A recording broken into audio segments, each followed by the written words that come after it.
Questioner. Consciousness itself is a reflection. How can it hold the real? Maharaj. To know that consciousness and its content are but reflections, changeful and transient, is the focusing of the real. The refusal to see the snake in the rope is the necessary condition for seeing the rope. Questioner. Only necessary or also sufficient? Maharaj.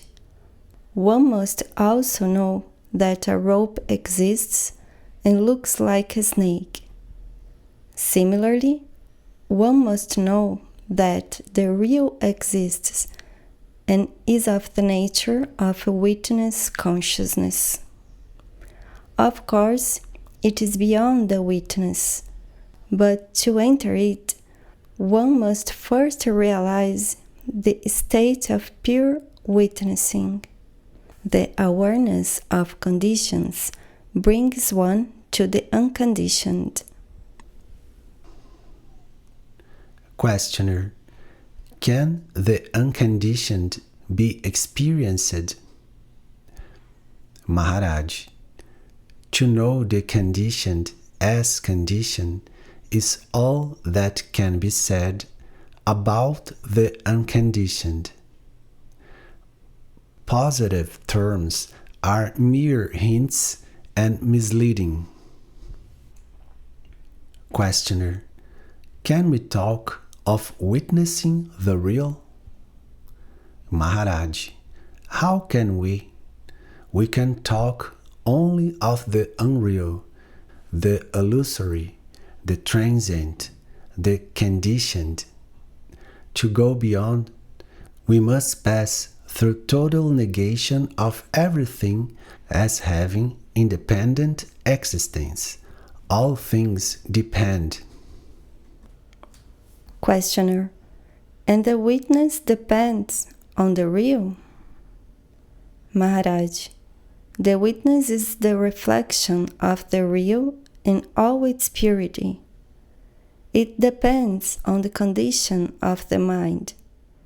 Where clarity and detachment predominate, the witness consciousness comes into being. It is just like saying that where the water is clear and quiet, the image of the moon appears, or like daylight that appears as a sparkle in the diamond. Questioner. Can there be consciousness without the witness? Maharaj. Without the witness, it becomes unconsciousness, just living. The witness is latent in every state of consciousness, just like light in every color. There can be no knowledge without the knower, and no knower without his witness. Not only you know, but you know that you know. Questioner. If the unconditioned cannot be experienced, for all experience is conditioned, then why talk of it at all? Maharaj. How can there be knowledge of the conditioned without the unconditioned? There must be a source from which all this flows, a foundation on which all stands. Self-realization is primarily the knowledge of one's conditioning and the awareness that the infinite variety of conditions depends on our infinite ability to be conditioned and to give rise to the variety.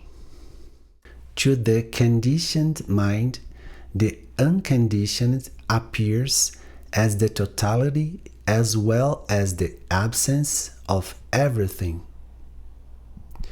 Neither can be directly experienced, but this does not make it not existent.